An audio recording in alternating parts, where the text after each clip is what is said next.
ఒక తోటలో ఒక కొమ్మలో ఒక పువ్వు పూసింది.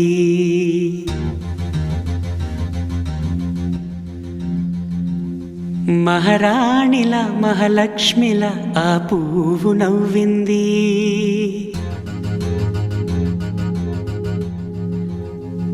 అలాగే నవ్వుతూ ఉండాలని,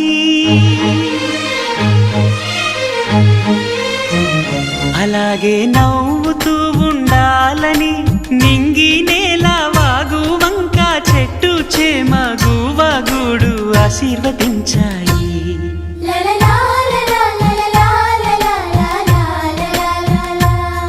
ఒక తోటలో ఒక కొమ్మలో ఒక పువ్వు పూసింది. మహారాణిలా మహాలక్ష్మిలా ఆ పువ్వు నవ్వింది.